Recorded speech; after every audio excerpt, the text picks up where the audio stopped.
Evangelho de Marcos, capítulo 2, de 18 a 22. Marcos 2, de 18 a 22.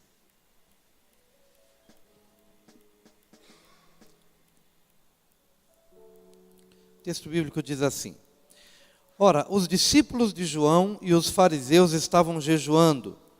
Vieram alguns e lhe perguntaram: por que motivo jejuam os discípulos de João e os dos fariseus, mas os teus discípulos não jejuam? Respondeu-lhe Jesus: podem porventura jejuar os convidados para o casamento, enquanto o noivo está com eles? Durante o tempo em que estiver presente o noivo, não podem jejuar. Dias virão, contudo, em que lhes será tirado o noivo, e nesse tempo jejuarão. Ninguém costura remendo de pano novo em veste velha, porque o remendo novo tira parte da veste velha e fica maior a rotura. Ninguém põe vinho novo em odres velhos. Do contrário, o vinho romperá os odres, e tanto se perde o vinho como os odres. Mas põe-se vinho novo em odres novos. Amém? Glória a Deus. Hoje eu gostaria de falar sobre religiosidade. A religiosidade é uma praga. Diga para o seu vizinho: a religiosidade é uma praga. Diga isso para ele.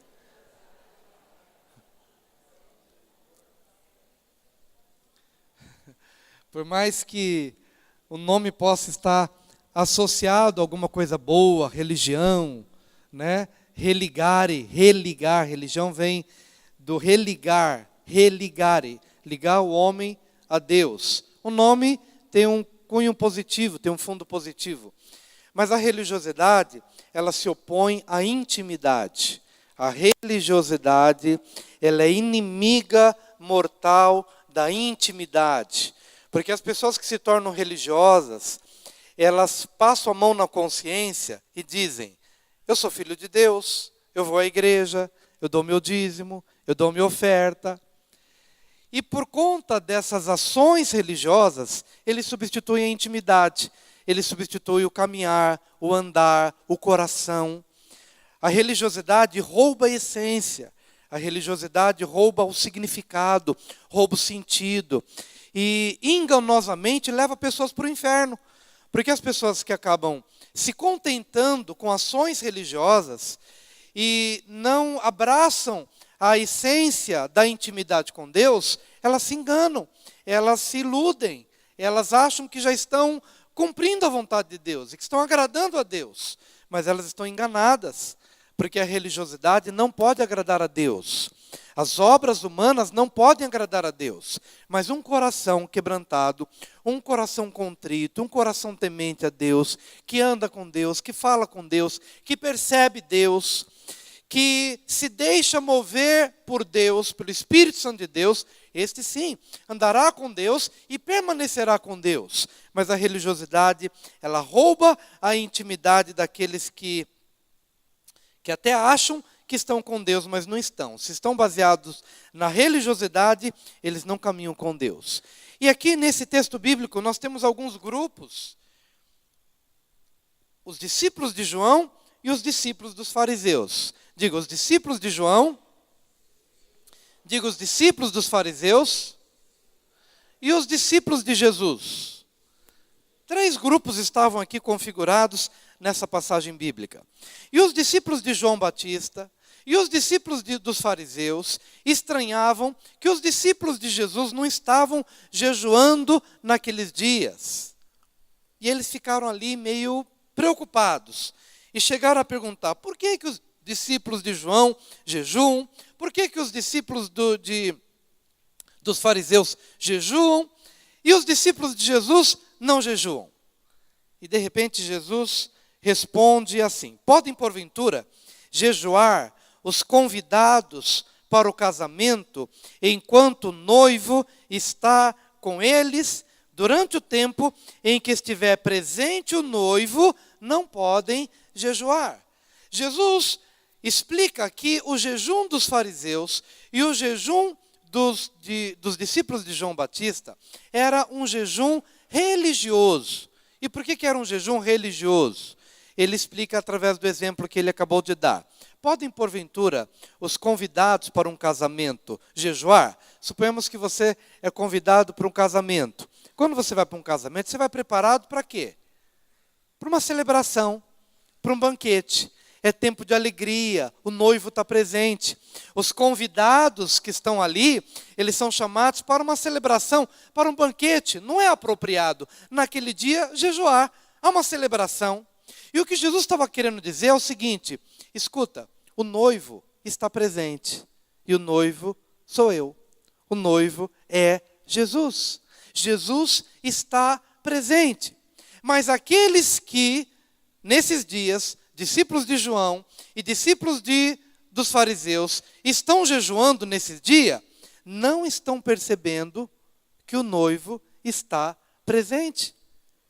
Eles estão com uma atitude religiosa, buscando ao Deus nas alturas, e o Deus, homem, presente, Jesus, está tão perto, eu não consigo perceber. A religiosidade rouba a presença de Deus na sua vida. Deus está mais perto de você do que você imagina. Jesus estava mais perto daquela geração do que eles imaginavam. Mas a religiosidade infrutífera não lhes permitia perceber um Jesus presente, um Jesus que comia com eles, um Jesus que caminhava com eles, um Jesus que dançava com eles, um Jesus que estava falando ao coração deles. Os discípulos de João continuavam num jejum à busca de um Deus que está no alto e sublime trono, mas não percebiam o Jesus que estava do ladinho deles. Os fariseus jejuavam, jejuavam e jejuavam. E Jesus estava curando, ensinando, operando milagres. E nenhum deles havia percebido a presença de Deus. Eu quero te perguntar hoje, nessa manhã, em nome de Jesus. Nós estamos aqui neste culto, já cantamos muitos hinos. O pastor está pregando agora. Mas será que a presença de Jesus, ela está, de fato, viva no teu coração?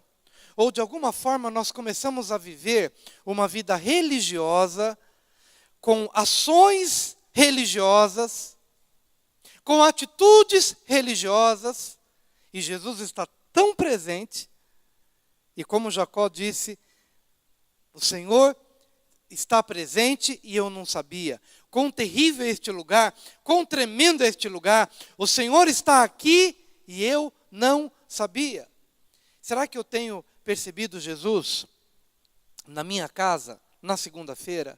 Será que eu tenho percebido Jesus na minha casa, na quarta-feira à noite? Será que eu tenho percebido Jesus no sábado pela manhã, quando acordo talvez meio depressivo, quando acordo meio preocupado com as contas, quando eu começo a perceber situações que eu ainda não consegui resolver? Será que eu tenho conseguido trazer a presença do noivo e me alegrar com a presença do noivo nas circunstâncias difíceis da minha vida, não vivendo uma vida religiosa, mas trazer a presença do noivo, trazer a presença de Jesus para todos os ambientes da minha vida, para todos os dias da minha semana, para todas as ocasiões, sejam elas boas ou más? Será que eu tenho conseguido fugir da religiosidade e estabelecer um relacionamento vivo com Jesus? Pergunto, eu já falei com Jesus hoje? A pergunta que eu quero fazer a você hoje: você já se dirigiu a Jesus hoje? Você já falou com Ele? Você já entrou na intimidade do coração dEle? Ele conseguiu falar ao teu coração? De alguma forma, você estabeleceu uma relação de diálogo, de comunicação, de coração para coração? Já conseguimos fazer isso? Isso já fez parte da minha ação hoje, especialmente quando eu pus o pé no chão, saí da cama, pus o pé no chão, já fui para o meu lugar de intimidade para falar com Jesus. Entenda, querido, que os discípulos de João e os discípulos dos fariseus estavam jejuando. E olhando para os discípulos de Jesus: escuta, vocês não jejuam, não? vocês não jejuam, não? E Jesus disse, pode, porventura, os convidados do casamento jejuarem enquanto o noivo está presente? Qual que era a grande diferença? É que os discípulos de Jesus estavam desfrutando da presença de Jesus. Estavam comendo com Ele, andando com Ele, se relacionando com Ele, sendo disciplinados por Ele, sendo corrigidos por Ele, sendo repreendidos por Ele. Isso também faz parte de relacionamento, ser corrigido, ser disciplinado, ser colocado na forma, ser tratado e entender, Jesus está tratando da minha vida, Jesus está falando comigo. Grande diferença é que uns desfrutavam da presença, outros não percebiam a presença, por isso não desfrutavam da presença. Amém, queridos? Que tal fazermos desta semana uma semana onde Jesus será estabelecido como nosso melhor amigo? Sabia que o grande antídoto contra a religiosidade é estabelecer Jesus como meu melhor amigo. Ele é mais amigo meu do que a minha esposa. Ele é mais amigo meu do que meus filhos. É mais amigo meu do que qualquer outra pessoa. Qualquer outra pessoa. Jesus. Trazer Jesus para andar comigo. Para falar comigo. Para sentir o meu coração. E para eu sentir o coração dele. Vem Jesus. Vem Jesus. Vem Jesus. Tu és o noivo da celebração. Tu és o noivo do casamento. Quantos querem fazer de Jesus o melhor amigo? Quantos aqui, não precisa levantar a mão agora, mas quantos aqui tem algum segredo que ninguém sabe? Nem seu melhor amigo, nem a sua esposa, nem o seu filho, ninguém, nem um pastor, ninguém. Um segredo que você guarda às 7 chaves. Eu queria te desafiar a você contar este segredo, porque talvez este segredo implique em cura para a sua vida. E quando você abre o seu coração e diz, Jesus, eu queria falar aqui uma coisa que ninguém sabe. Eu sei que o Senhor sabe, mas eu nunca contei. E eu quero contar hoje, porque eu quero quebrar no meu coração todos os princípios da religiosidade. E eu quero estabelecer um relacionamento de intimidade genuína com o Senhor. Com você, Jesus. E se você achar que é muito pesado dizer Senhor, você pode estabelecer intimidade. Jesus, você é o meu amigo. Você é o meu amigo de todas as horas. E eu quero abrir o meu coração para você. Cura a minha chaga, o meu medo. E você vai perceber que o estabelecimento desta relação com Jesus, uma relação de intimidade com Ele, vai tirar de você o medo, a insegurança, vai trazer para você cura, vai trazer para você uma nova disposição de vida. A religiosidade nos prende, nos fere, nos mata, porque a religiosidade é uma praga em nossa vida. Podem, porventura, jejuar os convidados para o casamento, enquanto o noivo está com eles? Durante o tempo em que estiver presente o noivo, não podem jejuar. Dias virão, contudo, em que lhes será tirado o noivo, e nesse tempo jejuarão. O versículo 20 fala sobre dias que viriam em que lhe seria tirado o noivo. Do que ele está falando? Está falando que ele estava caminhando com todas as pessoas e os discípulos estavam com ele, mas chegaria o dia em que ele caminharia para a cruz, ele morreria e então o noivo seria tirado. E então naqueles dias os discípulos jejuariam, mas jejuariam da forma certa. Não jejuariam da forma religiosa. A forma religiosa é, o noivo está presente e eu não percebo. Mas a forma certa é, o noivo está presente em espírito. Mas a minha carne me afasta do noivo. Nesses dias, vou jejuar. o noivo será tirado. Então, nesses dias, eles jejuarão. Nesses dias, eles jejuarão. Amados, há muitas coisas que estão querendo tirar o noivo da nossa vida. Mais do que você imagina. Nós somos bombardeados todos os dias. E a única intenção de Satanás é apagar as impressões da presença do noivo na sua vida. E ele vai se utilizar das coisas da carne, ele vai se utilizar do pecado, ele vai se utilizar das tentações, ele vai se utilizar das circunstâncias, das pressões, da correria, do dinheiro, tantas coisas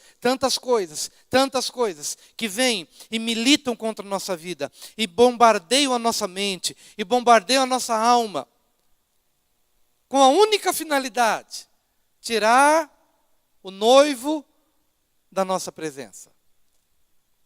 Mas o Senhor Jesus está dizendo que nesses dias em que o noivo é tirado, e o noivo foi tirado há 2000 anos dos discípulos, mas o noivo continua sendo tirado nessa geração. O noivo continua sendo tirado dos casais. O noivo continua sendo tirado das famílias. O noivo continua sendo tirado da presença dos filhos, da presença dos adolescentes, da presença dos jovens. O noivo continua sendo tirado da presença desta geração, mas o Senhor está dizendo, nesses dias, jejuarão. E jejuarão para quê? Para tornar o espírito sensível. Para tornar o nosso espírito sensível à presença de Jesus. Há um combate do mundo para tirar Jesus da nossa consciência. Para tirar Jesus da moeda, para tirar Jesus do dólar, para tirar Jesus da economia, para tirar Jesus da escola. Interessante quando a filha do Billy Graham escreveu sobre o atentado antigo, lá de 2001, das Torres Gêmeas, e as pessoas começaram a perguntar por que Deus permitiu que as Torres Gêmeas caíssem? Por que Deus permitiu que os Estados Unidos fossem atacados da maneira como foram? Por quê? Por que Deus permitiu? Por que Deus permitiu? Então a filha do Billy Graham escreveu dizendo, olha, Deus permitiu porque nós temos tirado Deus. Nós temos tirado Deus da nossa cultura, nós temos tirado Deus das escolas, não estamos mais permitindo que se pregue, que se ensine a palavra nas escolas, nós não temos mais permitido que os pais disciplinem seus filhos, nós não temos mais permitido que Deus seja o controlador da nossa economia, nós temos colocado Deus do lado de fora, e então quando as tragédias acontecem, nós ficamos a nos perguntar, por quê? Por que Deus permitiu? Por que Deus permitiu? Por que disso? Por que daquilo outro? Estão entendendo, queridos? E é nessa hora que Jesus está dizendo, então, quando o noivo for tirado, nesses dias jejuarão. Não jejuarão de uma forma religiosa, apenas para cumprir uma obrigação, mas porque querem trazer a consciência e a presença do noivo mais viva no coração. E é por isso que nós jejuamos. Há momentos, queridos, que você tem que dizer não à tua carne. Quando você começa a pensar, Deus, eu estou comendo demais. Estou comendo demais. Estou assistindo demais televisão. Deus, estou querendo me divertir demais. Estou alimentando muito a minha carne. Muito para a carne e nada para o espírito. Sabe o que eu vou fazer? Eu vou fechar a boca. Vou fechar a boca. Vou fechar os olhos. Vou fechar os ouvidos. O que é jejuar para trazer a consciência da presença de Deus? É fechar a boca. É fechar os olhos. É fechar os ouvidos. É você entrar numa dimensão de resgate, para que a presença de Jesus se torne mais viva. E amados, quando a gente empreende esse caminho, eu acredito que muitos aqui já passaram por essa experiência. Você entra por um período em que você fecha a boca não só de comida, mas você fecha a boca também de falar muito. Você percebe que num determinado período da sua vida, você está falando demais. Eu estou falando demais. falar demais, ouvir demais, ver demais. É a hora em que você cessa tudo, você fecha tudo e diz: não, o noivo me está sendo tirado. O noivo me está sendo tirado. Através de todas esses eventos, essas circunstâncias, essas situações, então eu vou fechar a boca, vou fechar os olhos, vou fechar os ouvidos. E eu vou me devotar a Deus. Porque nem só de pão viverá o homem, mas de toda a palavra que procede da boca de Deus, disso viverá o homem. Nem só de pão viverá o homem, mas de toda a palavra que procede da boca de Deus, disso viverá o homem. Amém, queridos? Eu fiz um programinha para 40 dias, há muito tempo atrás, quando eu era jovem. Hoje já sou velho, mas quando eu era jovem, estou brincando, sou jovem ainda, estou no pleno vigor da minha mocidade. Me sinto ainda como um adolescente, como um jovem. Mas há muito tempo atrás, eu fiz um programinha para ler a Bíblia em 40 dias. E estou ansioso para chegar os nossos 40 dias de jejum e oração, quando estaremos orando uns pelos outros, para colocar em prática. E é fácil, é só você ler 10 capítulos pela manhã, 10 capítulos à tarde e 10 capítulos à noite da Bíblia. Em 40 dias, exatamente, você lê toda a Bíblia. 10 capítulos pela manhã, 10 capítulos à tarde e 10 capítulos à noite.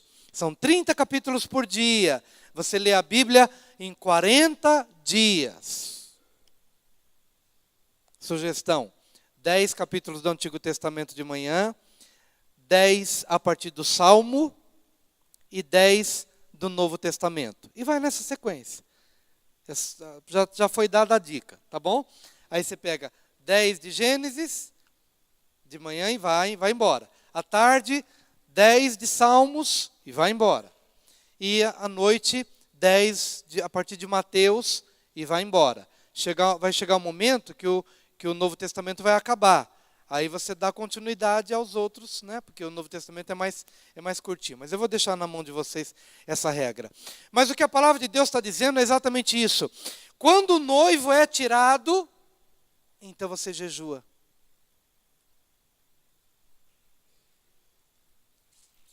E nós precisamos jejuar. Mas não o jejum da religiosidade, mas o jejum para avivar, para reativar, para trazer de novo a consciência da presença de Deus, da palavra de Deus e daquilo que Ele quer fazer na minha vida. Há um plano tremendo que Deus quer desenvolver na sua vida. Quantos aqui creem que Deus tem um plano tremendo? Tem um plano para a sua casa, um plano para o seu ministério. E por que às vezes a gente não percebe? Porque a religiosidade nos rouba essa consciência.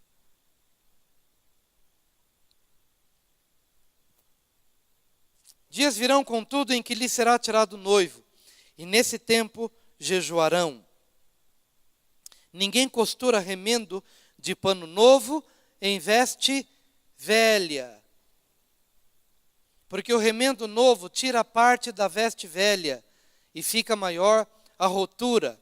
Ninguém põe vinho novo em odres velhos.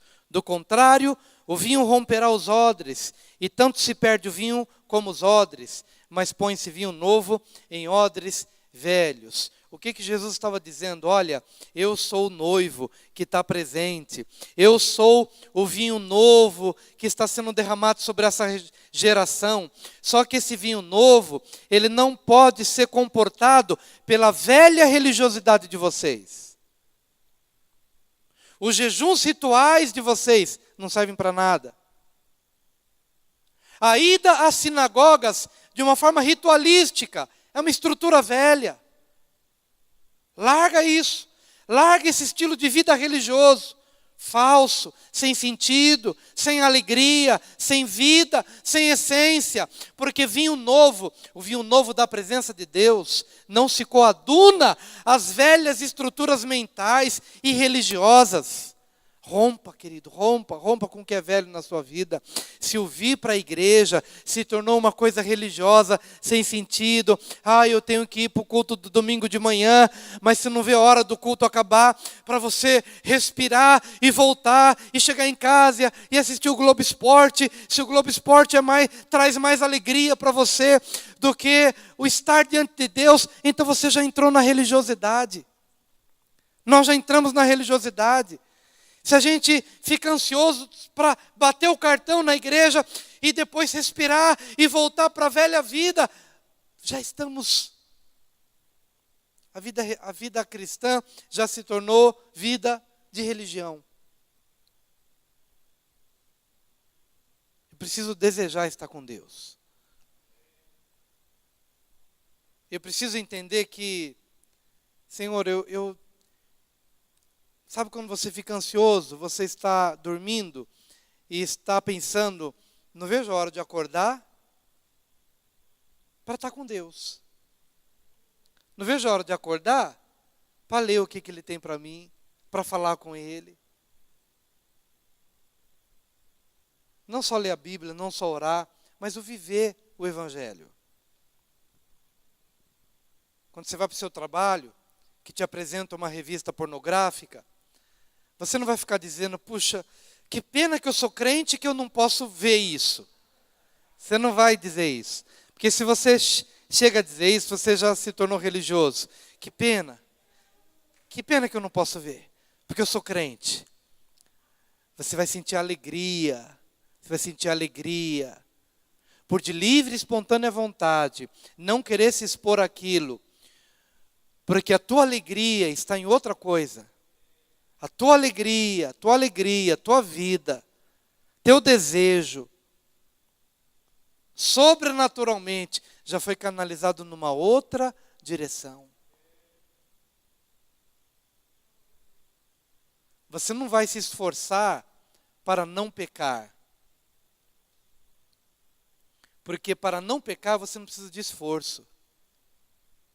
Porque agora na tua vida se tornou mais difícil pecar do que não pecar.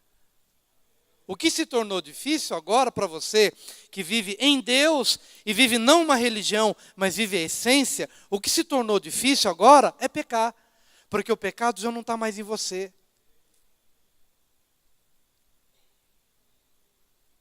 Porque o teu prazer e a tua alegria está em Deus.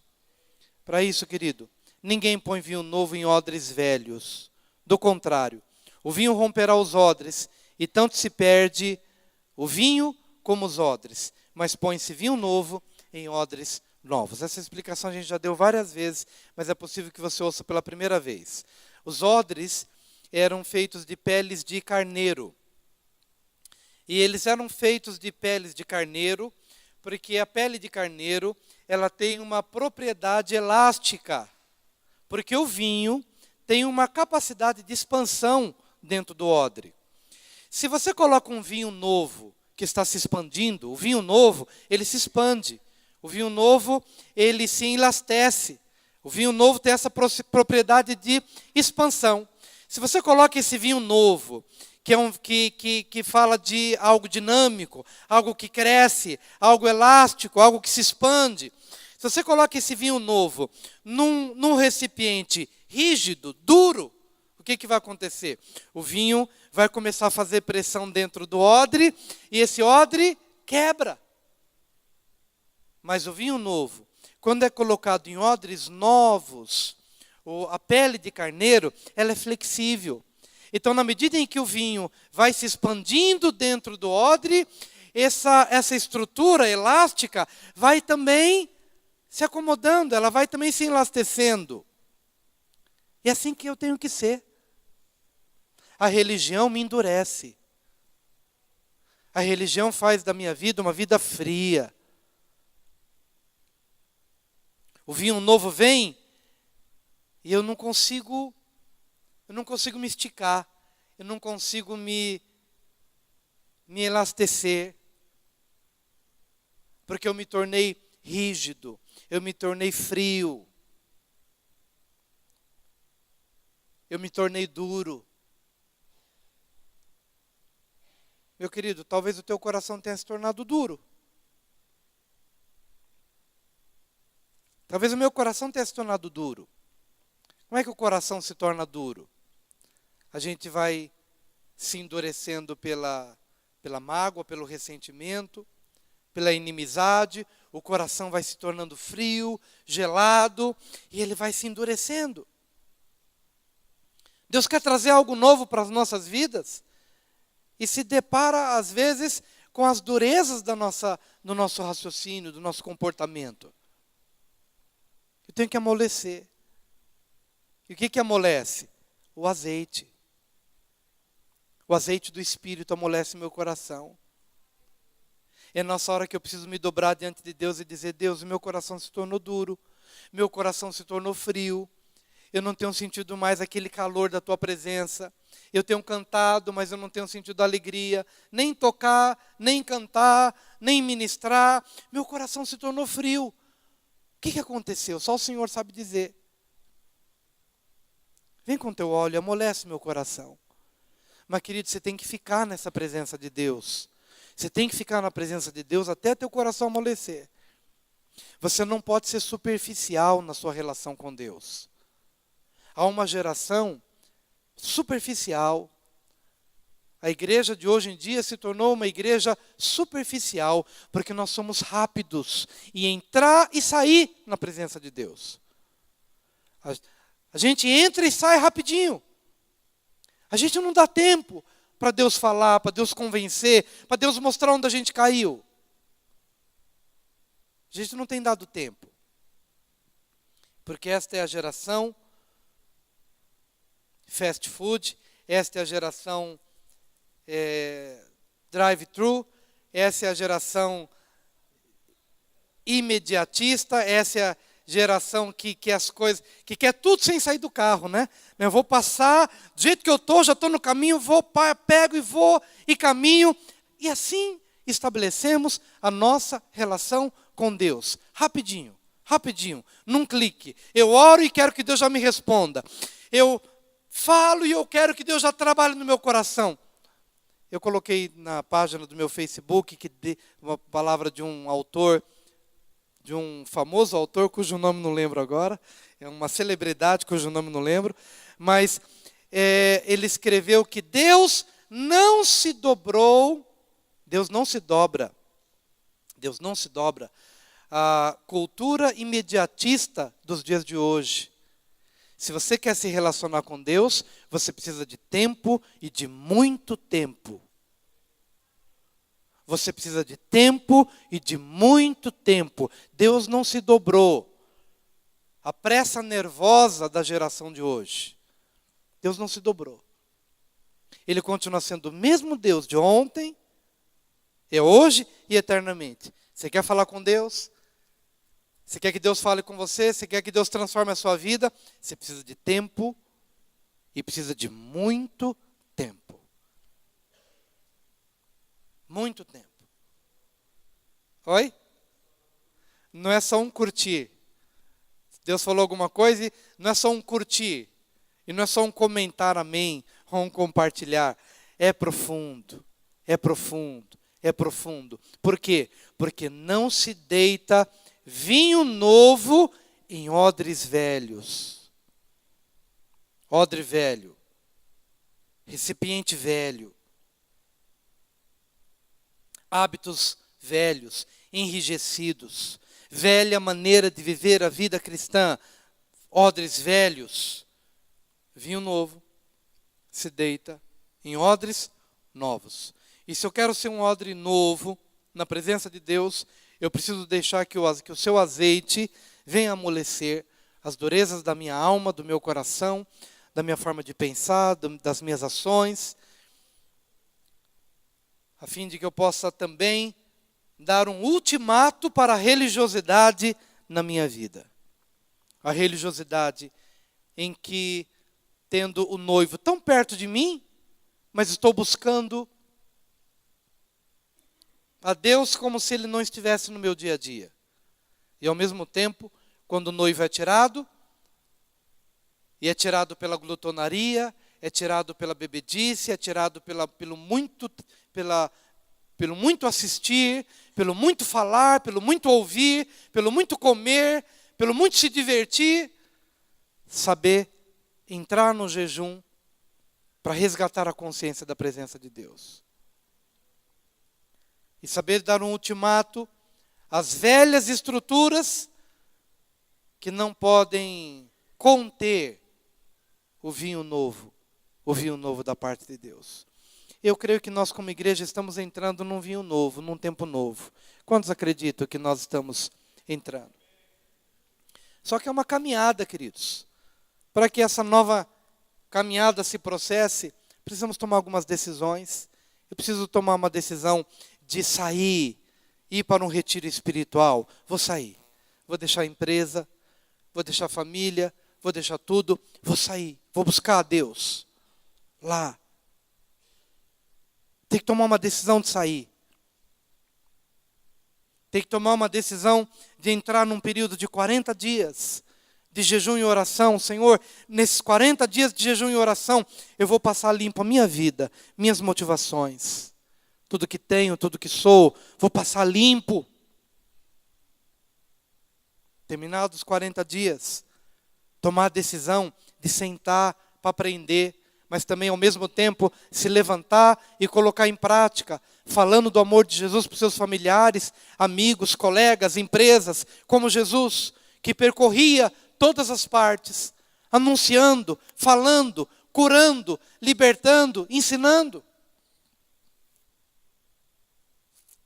Uma trajetória. O Senhor tem nos chamado a essa nova dimensão de vida. Eu quero convidar os irmãos a virem aqui à frente. Em nome do Senhor Jesus.